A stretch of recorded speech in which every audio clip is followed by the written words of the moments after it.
Okay, good morning students. I'm going to start off with your tutorial letter. I have downloaded on my computer. I've sent you this copy. The same copy you've also received on your tutorial letter. That will be from page, I think that's page 20. Yes, this is page 20 in your tutorial letter of the practical science. But I have made the same one. I've downloaded onto Word. And then I've also made a little thing from there for you to understand what this whole assignment is about. So if we read that first part, it says this portfolio consists of the student declaration, the introduction, the module specific outcomes, the lecture contacts details, and the appendix. All of those 5 things are highlighted for you in the purple. Can you see there's 1, there's 2, there's 3, there's 4, and there's 5. So I've made a little cloud above 1 to explain exactly what needs to happen. Okay, so let's look at the first one. This is what you need to do under the highlighted paragraph below. In other words, this little thing refers to the authenticity of you. So if you go to 1, that is number 1. That should actually stand there. So we can cut it. It should be there.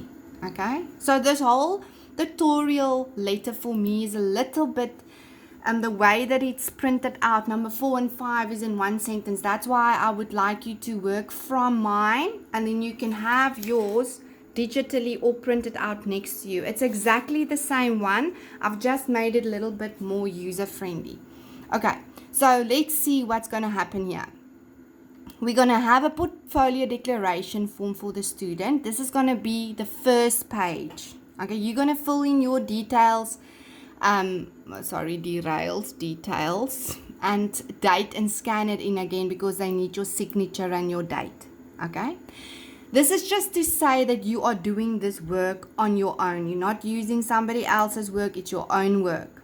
Then this second one that I get from the portfolio that consists of. So your portfolio will start off with this. It will start from here. It will have the introduction. This is the reason for you doing this assignment. So it will say this portfolio is an alternative venue, blah, blah, blah, blah.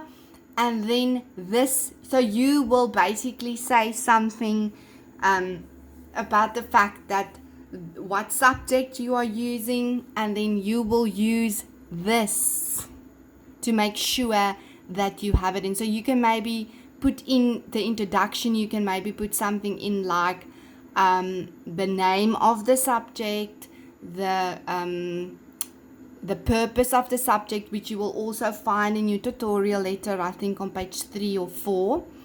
And then you can also say something like this. You can use these as the table of contents. So you can say, for instance, your cover page, your signed declaration form, your lecture contact, all of that is in there.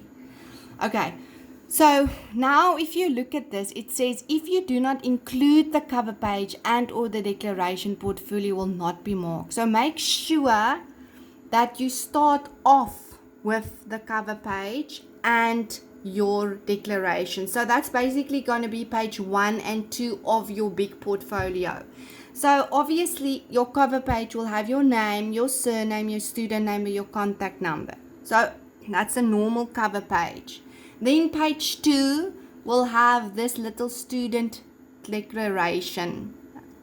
Then you can carry on now with point 3, which is to write the module specific outcomes. I found these on page 1 to 6 in the tutorial letter. You can go and copy and paste it like that because that is what I want. Okay.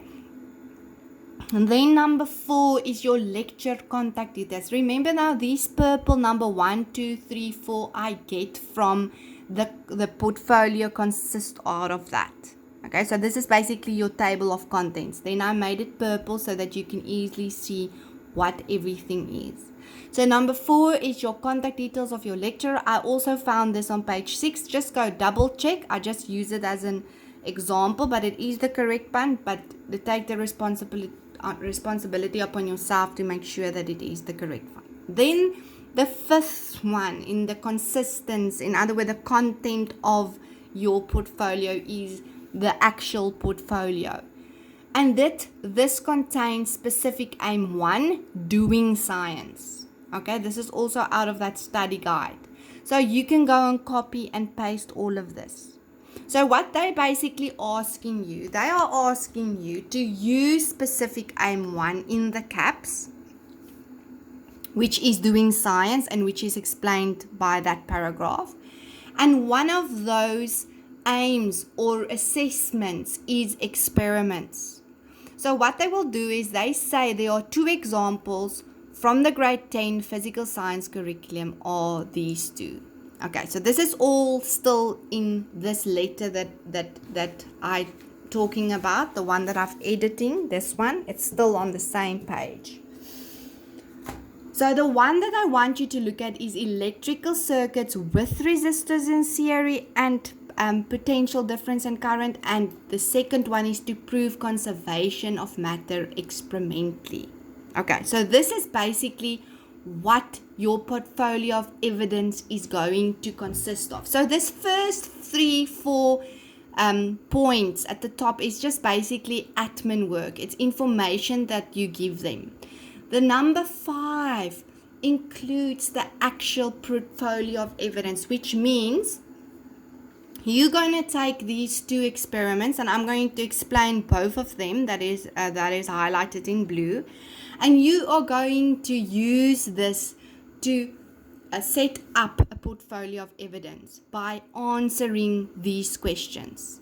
So I'm going to pause this video now because it explains the first part of the whole portfolio, and then I'm going to make a second video now with regards to the portfolio of evidence for experiment 1 and experiment 2.